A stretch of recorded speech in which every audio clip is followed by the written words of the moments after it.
नमस्कार दोस्तों। आज सुबह से ही एक न्यूज़ चल रही है कि कौन बीजेपी ज्वाइन कर रहा है।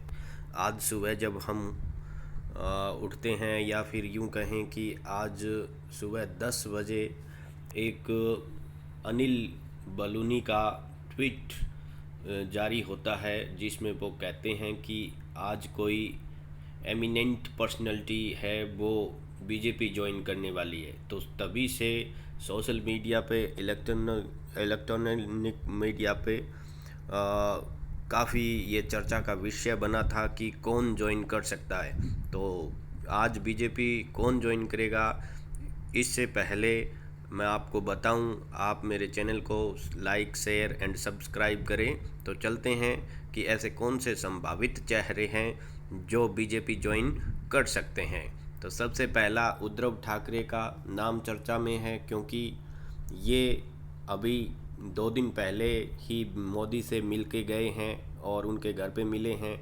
एक मीटिंग थी इनकी, लेकिन मैं इनके नाम को क्रॉस करता हूं क्योंकि इनके खुद की पार्टी है, शिवसेना है, खुद की सरकार है, खुद ये मुख्यमंत्री बने हुए हैं और इन्हें अब शायद ही कोई इनकी सरकार को खतरा है। तो यदि खतरा होता तो ये गठबंधन कर सकते थे, लेकिन बीजेपी ज्वाइन ये नहीं करने वाले थे। दूसरा नाम आता है नवजोत सिंह सिद्धू का, क्योंकि नवजोत सिंह सिद्धू काफ़ी दिनों से चर्चा में हैं और पंजाब कांग्रेस में काफ़ी उठापटक हो रही है, क्योंकि ये कैप्टन अमरिंदर सिंह से नाराज़ चल रहे हैं। लेकिन इसके नाम पर भी मैं क्रॉस करता हूं, क्योंकि इनका भी आपस में समझौता कर लिया गया है। क्योंकि जो दिल्ली में आला कमान है कांग्रेस के, उन्होंने जो बाद कैप्टन अमरिंदर सिंह हैं उनको और नवजोत सिंह सिद्धू दोनों को बुला के आपस में समझौता इनका करवा दिया गया है। तो ये भी तकरार अब ख़त्म हो गई है।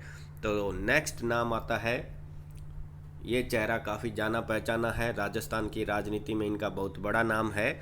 सचिन पायलट के नाम से ये जाने जाते हैं और काफ़ी दिनों से इनकी और जो कांग्रेस मुख्यमंत्री अशोक गहलोत हैं उनके बीच में रिश्ते खराब हैं।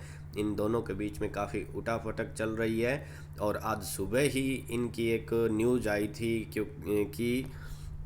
कि आला कमान ने पंजाब का मसला तो 48 घंटे में सॉल्व कर दिया, लेकिन जो राजस्थान में बहुत दिनों से चल रहा है उस पर किसी का ध्यान नहीं है, या फिर यूं कहें कि आला कमान उनको सुलझाना नहीं चाहते हैं। ये कह रहे हैं कि मेरी बात ऊपर सुनी नहीं जा रही है।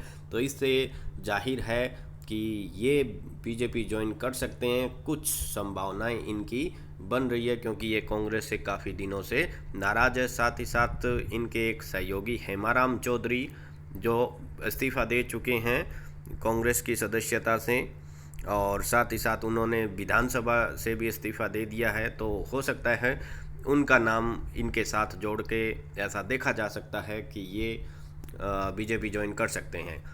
तो सबसे बड़ा नाम आता है गुलाम नबी आज़ाद का। जैसे कि आपको पता ही है कि यूपी के इलेक्शन आने वाले हैं, तो साथ ही साथ ये जम्मू कश्मीर से बिलोंग करते हैं।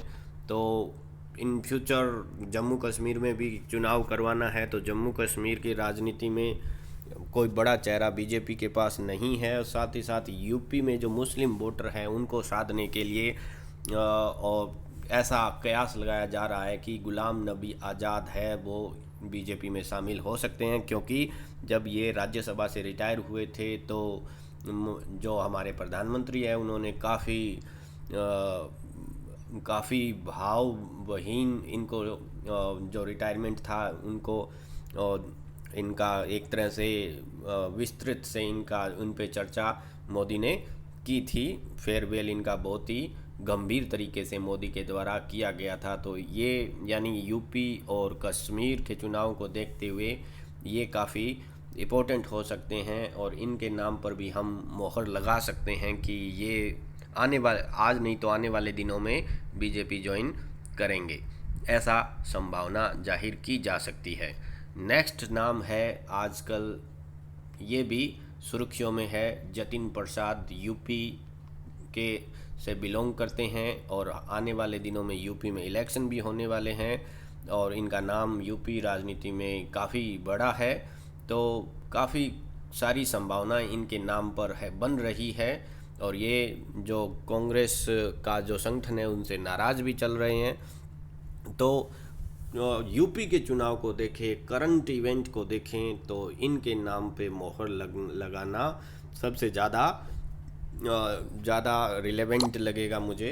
तो मेरे कहने का मतलब यही है कि हम यदि 100% में संभावना देखें तो इनकी 90% है, और इनकी मैं लगभग 70% मानता हूँ, और इनकी मैं 50% संभावना मानता हूँ। बाकी तीनों के नाम है वो रिजेक्ट करने लायक ही है, इनकी कोई संभावनाएं नहीं है।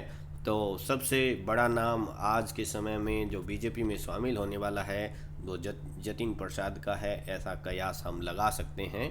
धन्यवाद।